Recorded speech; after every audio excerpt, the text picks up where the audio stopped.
Só se você acredita em Deus, irá acreditar no que aconteceu com Samuel. Naquele instante, o silêncio da sala de espera era um grito. O Dr. Harrison, um homem que parecia ter visto de tudo em seus 30 anos de oncologia, estava parado à porta, com a prancheta pendurada frouxamente na mão. Seus olhos, geralmente firmes, desviavam-se dos de Ana, a esposa de Samuel. Era o tipo de hesitação que não precisava de palavras para anunciar o fim. Samuel, o homem forte, o pilar da família, estava deitado na cama do hospital, o corpo já consumido por meses de batalha contra um tumor cerebral agressivo, um glioblastoma de grau 4. A máquina ao lado dele, que media a pressão intracraniana, disparou um alarme agudo, rompendo o silêncio e a última esperança. Meu nome é Ana, ela diria com a voz embargada pela lembrança. E Samuel era meu marido. Ele era a bondade em pessoa, um carpinteiro, que não apenas construía móveis mas lares. Ele tinha aquela fé simples, de quem confia que o sol vai nascer mesmo na noite mais escura. O conflito começou sutilmente, com dores de cabeça persistentes que ele atribuía ao estresse do trabalho. Mas a ressonância magnética revelou a verdade brutal. Uma massa escura e invasiva, aninhada em uma área inoperável do cérebro. O diagnóstico foi uma sentença de morte. 4 meses no máximo. A medicina, com toda a sua tecnologia e ciência, havia erguido um muro intransponível. Ana se lembrava dos flashbacks curtos e dolorosos. Samuel, de joelhos, orando com uma intensidade que ela nunca tinha visto, pedindo não a cura, mas força para aceitar a vontade de Deus. Ela se lembrava das tentativas desesperadas, a quimioterapia experimental, que o deixava fraco e enjoado, as longas viagens a clínicas especializadas. Cada passo era uma tentativa de abrir uma porta que o destino parecia ter trancado. A situação agora era de desespero profundo. O tumor havia crescido e a pressão no cérebro estava incontrolável. O alarme da máquina não parava e a equipe de enfermagem correu para o quarto. A intervenção divina era a única coisa que restava. A única esperança. Naquele dia, enquanto a ciência decretava o fim, Samuel não imaginava que o céu já estava se movendo por ele. Ele estava prestes a descobrir que o impossível é apenas um detalhe para o Criador. Se você está buscando uma prova de que Deus ainda realiza o impossível, inscreva-se no canal e acompanhe esta história de fé e milagre. O problema, como era de se esperar, só se agravou. Aquele alarme estridente do monitor no final do bloco 1 foi o prenúncio de uma crise que parecia irreversível. Samuel foi levado às pressas para a UTI e a equipe médica lutava para controlar a pressão intracraniana. O Dr. Harrison, com a voz baixa e formal, informou Ana que eles haviam esgotado todas as opções. Aquele era o ponto onde a medicina se curvava diante da inevitabilidade. A luta emocional de Ana era palpável. Ela se agarrava à fé, mas a realidade a puxava para baixo com uma força brutal. Ela se lembrava de ter gritado com Deus no estacionamento do hospital, questionando cada promessa, cada oração que ela havia feito.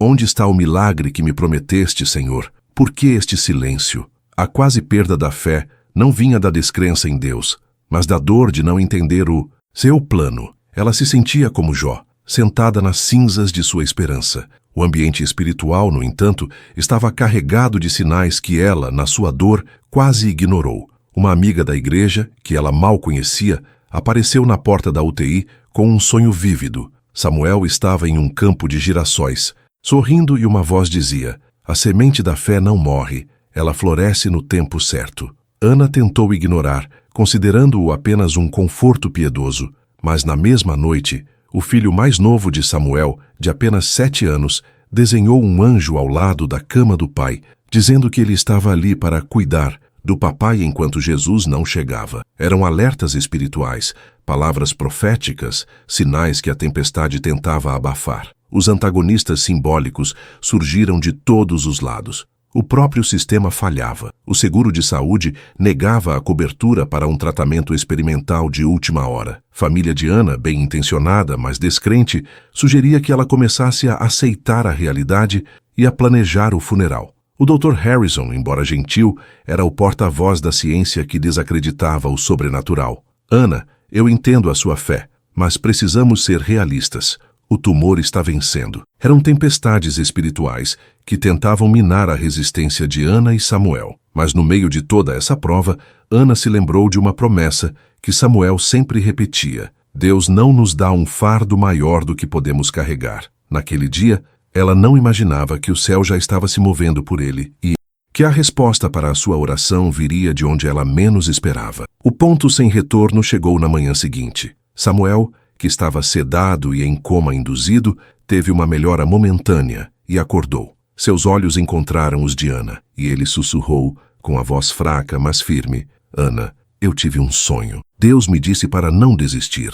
Ele me disse para confiar. Aquele era o momento em que a fé de Samuel se tornava uma decisão impossível. Ele pediu para ser retirado da sedação contra a recomendação médica para que pudesse orar conscientemente. A intensificação da situação foi imediata. A retirada da sedação trouxe de volta a dor excruciante e os sintomas neurológicos. O diagnóstico parecia piorar a cada hora. O Dr. Harrison alertou Ana sobre o risco de danos cerebrais permanentes e a ameaça de um novo ataque convulsivo fatal. A tempestade estava no seu auge e a fé de Samuel era a única âncora. Foi nesse momento de total desespero que Deus enviou um aliado espiritual. Não foi um anjo com asas, mas uma enfermeira, uma senhora idosa, de olhos bondosos e um sorriso que parecia carregar a paz de anos de serviço. Ela se chamava Ruth. Ruth não era da equipe de Samuel. Ela estava cobrindo o turno de uma colega. Ela se aproximou de Ana e Samuel e, em vez de checar os monitores, ela simplesmente segurou a mão de Samuel. Eu não sei o que está acontecendo aqui, disse Ruth, com uma voz calma que silenciou o barulho dos aparelhos. Mas o Espírito Santo me mandou aqui para dizer que a sua fé não é em vão. Eu não sou médica, mas sou uma serva de Deus. E ele me disse para ungir você com óleo e orar. Ana, que estava exausta e à beira do colapso, sentiu uma força sobrenatural. A decisão em fé foi tomada. Ela pegou o pequeno frasco de óleo que guardava na bolsa e, junto com Ruth, orou sobre Samuel. Foi um ato de obediência pura, uma rendição total à vontade de Deus, ignorando a lógica, a ciência e o medo. E foi quando tudo parecia perdido que algo começou a acontecer. Enquanto Ruth orava, a linha do monitor de pressão intracraniana, que estava perigosamente alta, começou a cair lentamente, de forma inexplicável. A queda da pressão intracraniana, embora sutil, foi o primeiro sinal de que a estratégia divina estava em curso. O Dr. Harrison, ao retornar e ver os números, ficou perplexo. Ele não tinha uma explicação clínica para a melhora, mas para Ana era a confirmação de que a oração de Ruth e a decisão de Samuel em confiar haviam aberto uma porta no mundo espiritual. A preparação espiritual antes do milagre se intensificou. Samuel, ainda fraco, mas com a mente clara, começou a seguir uma direção divina específica. Ele não podia jejuar de comida, mas decidiu jejuar de reclamações e dúvidas.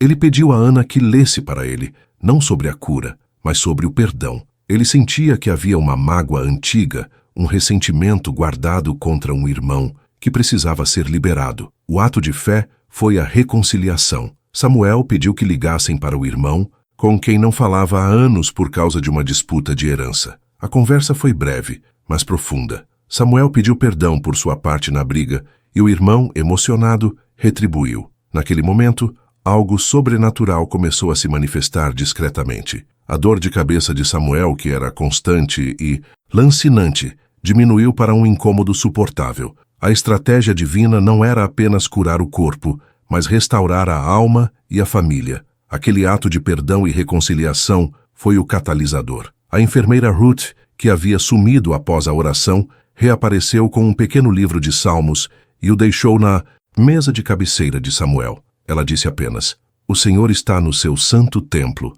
Cale-se diante dele toda a terra." A fé de Ana e Samuel, que antes era uma luta solitária, agora se tornava um testemunho silencioso no hospital. A equipe de enfermagem, que antes via apenas um paciente terminal, começou a ver um homem em paz, que irradiava uma serenidade inexplicável. Mal sabiam eles que o milagre já estava liberado nos céus e que a cura física era apenas a manifestação de uma cura muito mais profunda que havia começado no coração de Samuel. Se você está gostando dessa história de como a fé e o perdão podem mover o céu, Inscreva-se no canal para não perder o clímax que está por vir. O clímax veio na manhã seguinte, no momento em que Samuel estava agendado para um novo exame de ressonância magnética, um procedimento de rotina para monitorar o avanço do tumor. Ana estava ao seu lado, segurando sua mão, enquanto ele era levado para a sala de exames.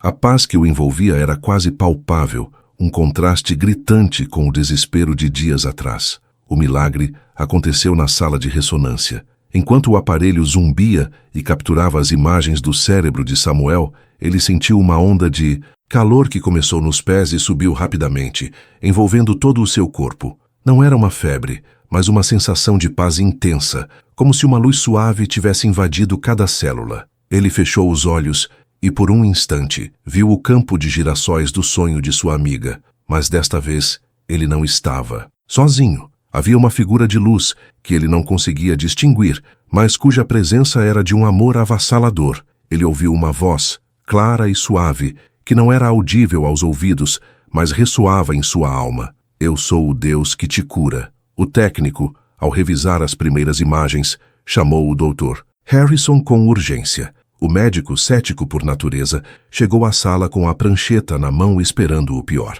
O que ele viu na tela, no entanto, desafiou toda a sua experiência e conhecimento. O glioblastoma de grau 4, a massa escura e invasiva que havia dominado o cérebro de Samuel, havia desaparecido. Não diminuído, não regredido, mas sumido. Onde antes havia um tumor, agora havia apenas tecido cerebral saudável. O diagnóstico havia sido revertido. O Dr. Harrison, um homem de ciência, encostou-se na parede, pálido, e murmurou: Isto é clinicamente inexplicável. Ana, ao ser informada, não chorou de tristeza, mas de uma alegria que parecia rasgar o céu. Ela sentiu a presença de Deus no momento do milagre, uma proteção palpável que invadiu o ambiente. A paz que Samuel sentia agora era compartilhada por todos no quarto. Mas o que aconteceu depois do milagre foi ainda mais surpreendente, pois a cura física era apenas o começo da intervenção divina. A resolução não foi apenas a alta hospitalar de Samuel, mas a transformação completa de sua vida e de todos ao seu redor. O impacto do milagre foi imediato. O Dr. Harrison, que havia testemunhado o inexplicável, não conseguiu mais ignorar a dimensão espiritual da vida. Ele se tornou um dos maiores defensores da história de Samuel, usando-a em palestras médicas não como um caso clínico, mas como um testemunho de que há forças que a ciência ainda não pode medir. A fé de Samuel, que antes era simples e pessoal, agora era inabalável e pública. Ele não apenas foi curado do câncer, mas foi curado da dúvida. Ele voltou para casa e, em vez de retomar a carpintaria, ele e Ana abriram um centro de apoio para famílias que enfrentavam doenças terminais. Ele usou sua experiência para levar esperança onde a medicina havia decretado o fim. Sua família também mudou. O filho mais novo, que desenhou o anjo, cresceu com a certeza de que Deus é real e intervém. O irmão de Samuel, com quem ele havia se reconciliado, tornou-se seu maior parceiro no novo ministério. A família, que estava à beira da destruição pela doença, foi restaurada e fortalecida pelo milagre. A lição espiritual profunda que Samuel e Ana aprenderam é que Deus não apenas cura o que está visível, mas usa a crise para curar o que está escondido. O glioblastoma foi o catalisador que forçou Samuel a perdoar, a se reconciliar e a se render completamente. O milagre não foi apenas a remoção do tumor, mas a remoção da amargura e da dúvida. Deus o mostrou o porquê acreditar nele. Não para ter uma vida sem problemas, mas para ter a certeza de que ele está presente e ativo mesmo no momento mais crítico.